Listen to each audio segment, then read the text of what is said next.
Assalamualaikum warahmatullahi wabarakatuh. Kali ini saya tidak sendirian. Saya bersama Bapak Kepala Sekolah saya di SMP 4 Timbangan, Bapak Asep Kustian. Assalamualaikum Bapak. Waalaikumsalam. Terima kasih atas waktunya. Terima kasih atas waktunya yang Bapak sempatkan untuk saya pribadi dalam mengerjakan tugas CGP modul 3.1 terkait pengambilan keputusan yang mengenai nilai kebaikan.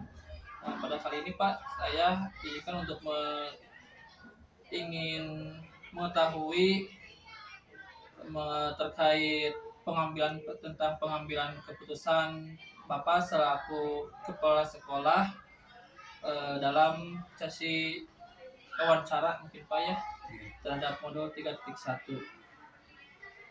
Nah, selama ini bagaimana Bapak dapat mengidentifikasi kasus-kasus yang merupakan dilema etika, Pak? Ya, Bismillahirrahmanirrahim. Eh, saya selaku kepala sekolah tentu saja di dalam mengelola sekolah ini terdapat beberapa permasalahan atau kasus-kasus. Nah, bagi saya untuk bagaimana cara mengidentifikasi agar apakah kasus itu masuk kepada dilema etika atau dilema moral. Yang pertama yang saya lakukan adalah itu mempelajari kasus atau permasalahan itu sendiri dengan secara seksama dan teliti sebelum pada akhirnya kami dapat mengambil kesimpulan sebagai bahan wujud untuk pengambilan keputusan. Jadi kami akan berusaha dulu mempelajari kasus itu dengan teliti, dengan sesama, dan kita pahami betul-betul kasus tersebut. Demikian.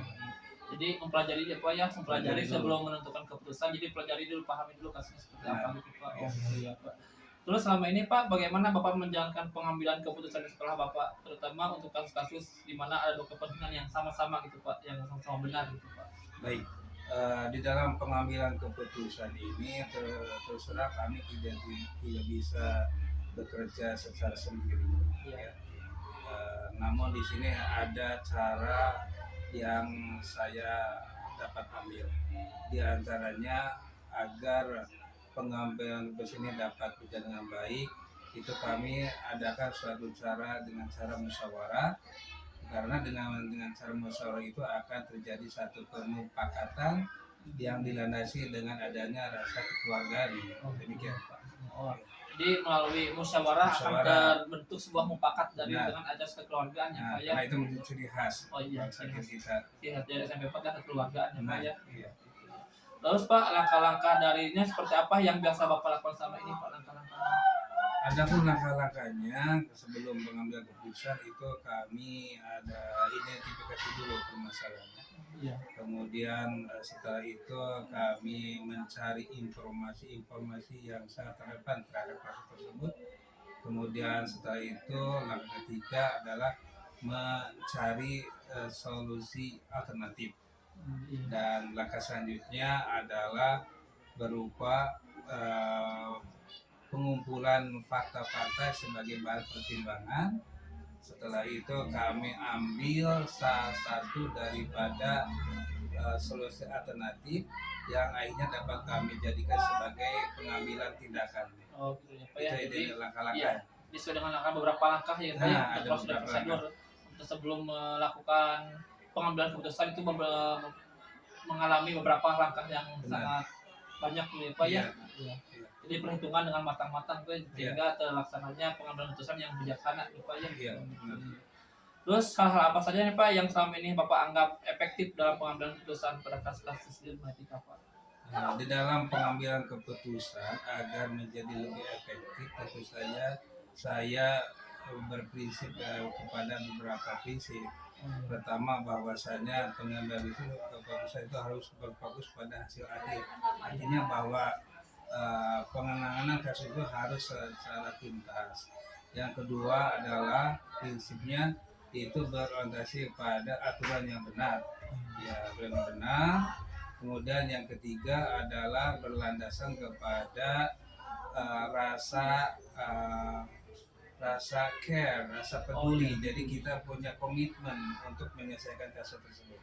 Oh, gitu, Pak ya. Jadi dengan mengikuti tiga prinsip gitu ya, Ya. tiga prinsip seperti hasil akhir, aturan yang benar dan peduli akan terciptanya eh, efektif ya Pak ya, efektif dan juga efektif dalam pengambilan keputusan. Terus hal apa saja nih yang selama ini merupakan tantangan dalam pengambilan keputusan pada kasus debat itu apa Pak? Ya, tentu saja tidak mudah dalam mengambil keputusan karena ada hambatan-hambatan atau tantangan sendiri.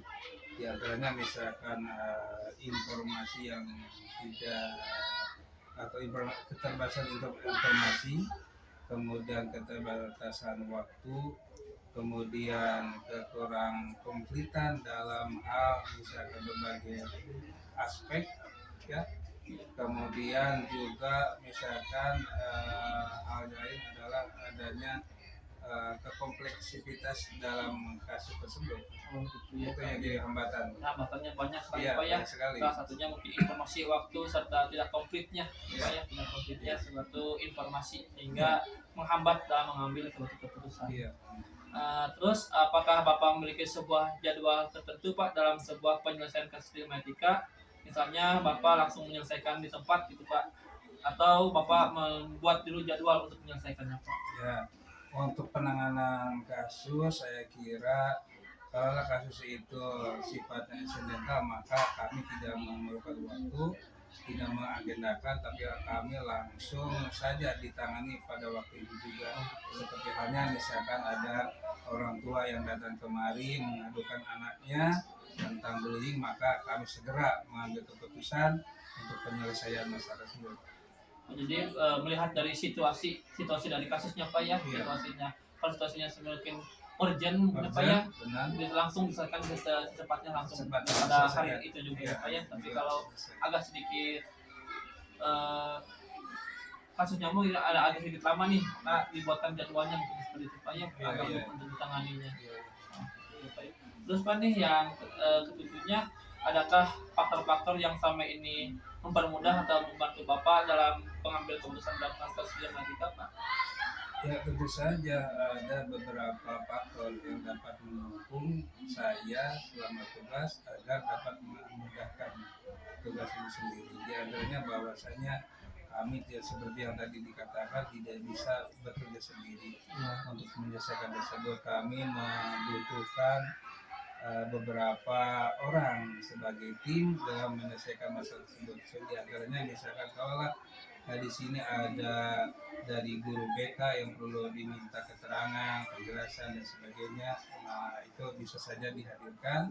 Kemudian dari guru PKS kesiswaan yang mengandung itu, dan barangkali dari orang tua siswa ya dan siswa itu sendiri. Jadi beberapa pihak harus kita hadirkan agar akhirnya dapat memudahkan saya dalam menyelesaikan kasus tersebut. Iya. Jadi faktor-faktornya adalah kolaborasi dengan warga sekolah, termasuk dari guru-guru dan orang tua siswa mungkin Pak ya, kolaborasi.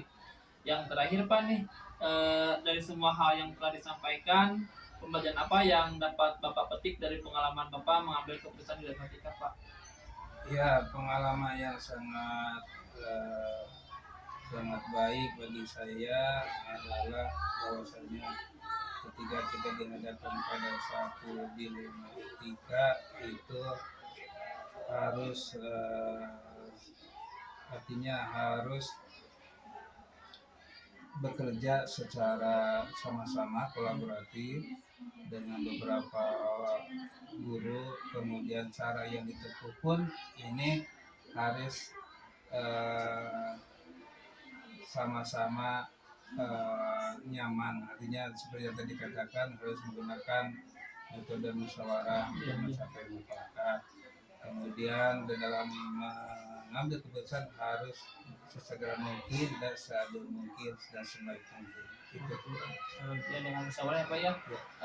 Terima kasih mungkin Pak ya penjelasan Bapak mengenai praktik baik terhadap saya dan itu menjadi pacuan juga untuk saya Pak untuk menjadi lebih baik lagi dalam, semoga saya juga bisa menjadi pengambil keputusan yang seperti Bapak, bijaksana dan mengedepankan asas kekeluargaan dengan kolaborasi warga sekolah dan teman-teman murid, Pak. Terima kasih atas waktunya Bapak. Assalamualaikum warahmatullahi wabarakatuh. Waalaikumsalam.